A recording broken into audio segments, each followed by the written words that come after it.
Kecintaan terhadap tanah air membuat diaspora Indonesia ikut kesal dengan tunjangan fantastis bagi anggota DPR yang dinilai tidak berempati dengan kondisi ekonomi bangsa Indonesia.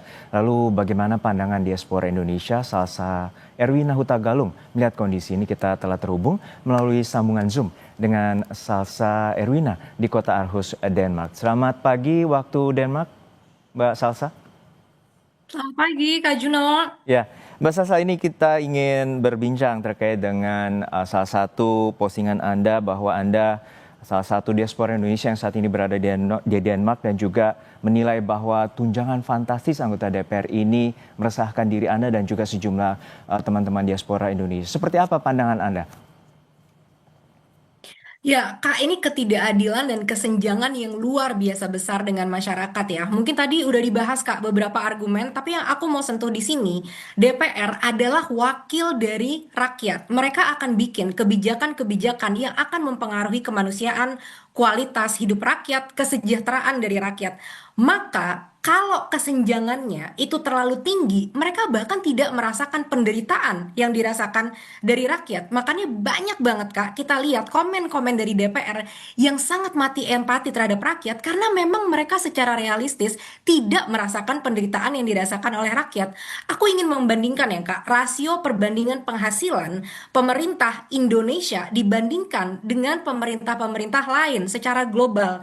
Jadi perbandingan ini adalah UMR masyarakat dibandingkan dengan gaji pemerintah. Yang tadi sudah aku bahas, kita butuh kesenjangan ini untuk didekatkan agar kebijakan-kebijakan itu lebih representatif untuk benar-benar eh, menciptakan peningkatan kesejahteraan gitu dari masyarakat. Nah, kita lihat Kak, di Singapura datanya gaji UMR individu masyarakat UMR nih ya, berarti kan itu standar ya.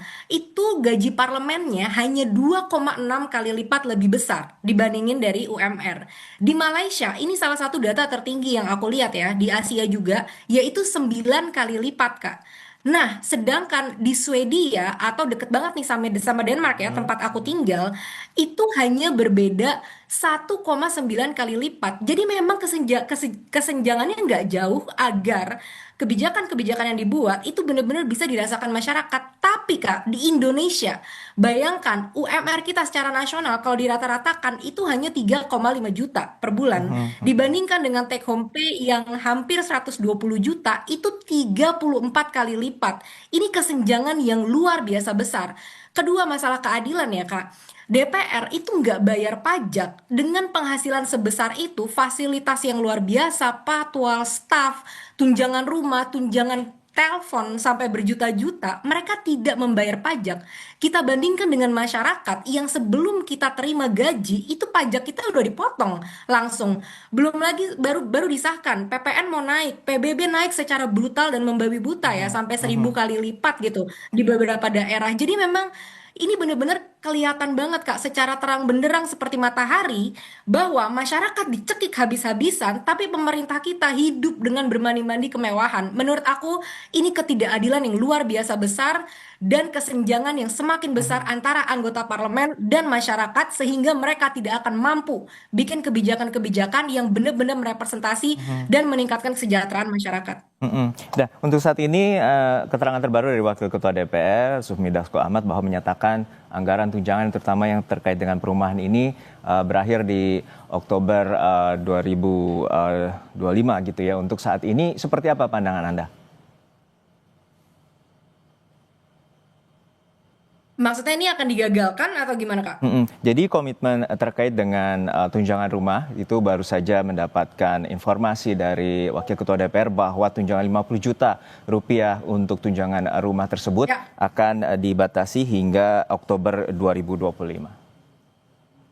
Oke, bagus. Kalau begitu mereka benar-benar bisa mendengarkan aspirasi ya. Tapi nggak cuma tunjangan rumah yang kita minta untuk dikurangin semua-muanya. Karena tunjangan komunikasi, tunjangan segala macam itu juga harus kita pertanyakan Kak. Karena ini adalah investasi dari pajak rakyat kan. Maka berhak kita pertanyakan dari investasi sebesar itu, apa hasil yang kita dapatkan dari kinerja DPR gitu ya. Apakah boleh aku bahas sedikit tentang bagaimana menurutku tentang hasil kerja DPR sampai saat ini?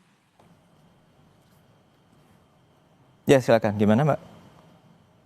Ya, Mereka ini kan nggak jelas ya Kak, KPI-nya nggak ada, tujuan takaran kinerjanya itu nggak ditunjukkan. Padahal karyawan dimanapun, mereka adalah karyawan kita ya, karena kita yang bayar gaji mereka dan segala fasilitas mereka. Karyawan dimanapun saat gajinya dinaikkan berarti kinerja mereka itu bagus. Nah sekarang kita pertanyakan apa kira-kira bagaimana kita mengukur kinerja dari DPR? Karena nggak ada nih target yang dikomunikasikan kepada masyarakat, maka aku akan ambil target-target yang bisa aku cari dari informasi di luar gitu ya.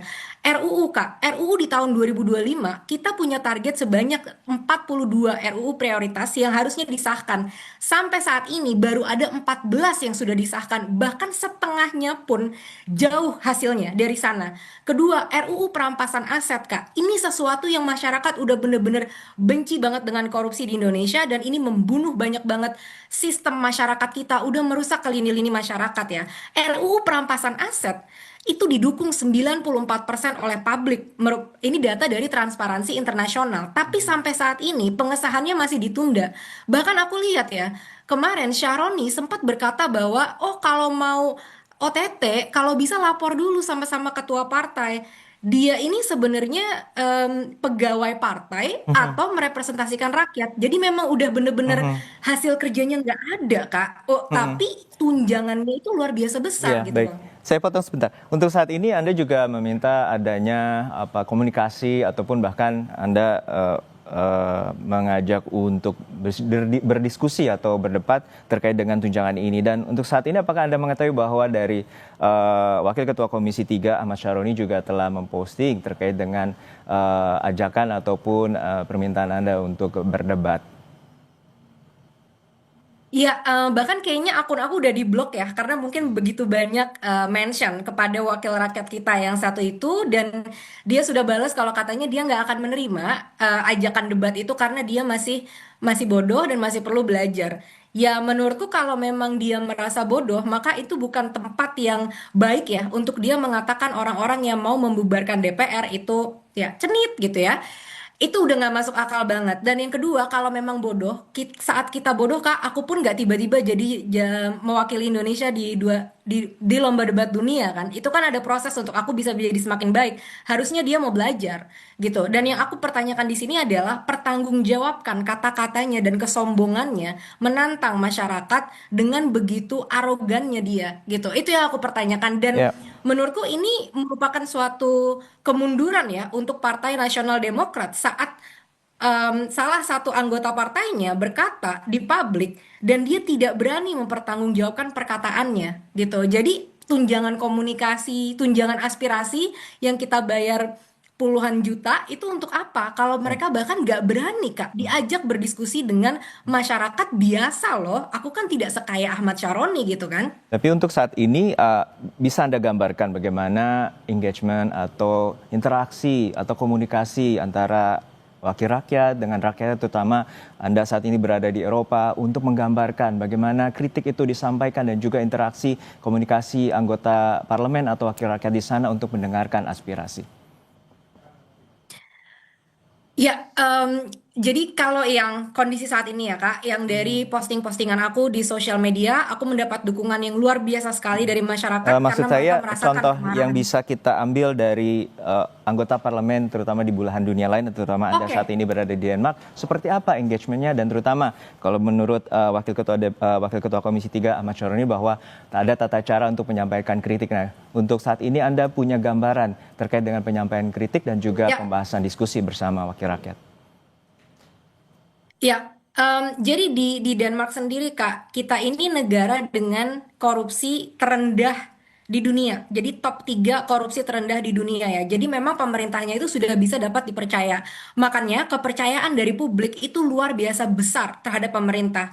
Saat pemerintah itu berkata sesuatu yang menyakiti masyarakat gitu ya, nggak usah sampai sana Kak. Itu namanya cacian dan makian dari masyarakatnya luar biasa besar. Karena apa? Karena mereka itu dibayar dari gaji hasil pajak rakyat dan pemerintah di sini tidak diperlakukan dengan spesial sama sekali, Kak. Karena tadi yang sudah ditunjukkan ya, mereka gajinya cuma 1,9 kali lebih besar dibandingin UMR. Mereka tidak ada, Kak, namanya tunjangan rumah dinas, tidak ada namanya tunjangan mobil pribadi. Yang diberikan adalah mereka dikasih kartu transportasi gratis untuk naik bus dan kereta. Sehingga di sini kalau kita mau ketemu dengan wakil parlemen, itu mudah sekali Kak, orang mereka ke sekolah ke kantor aja kadang-kadang bersepeda gitu kan. Hmm. Dan kelihatan ya Kak hasil kerjanya. Denmark salah satu negara paling bahagia di dunia dengan tadi aku bilang tingkat korupsi terendah dan segalanya pendidikan, kesehatan itu gratis Kak. Namanya pendidikan gratis itu bukan itu gratis sampai S2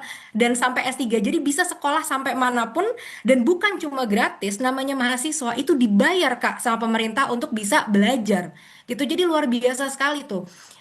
Mereka menerima kritik dan bahkan kadang-kadang kalau mereka mau membuat kebijakan Kak, mereka bikin surat terbuka. Aku sendiri ya, yang bukan warga negara Denmark, mendapatkan surat itu untuk diundang datang memberikan aspirasiku dan mereka akan share nih, oh ini rencana kita, kira-kira ada masukan, ada feedback dari rakyat-rakyat gitu kan. Dan makanya karena dari situ akhirnya kepercayaan publik terhadap politisi itu tinggi sekali di Denmark.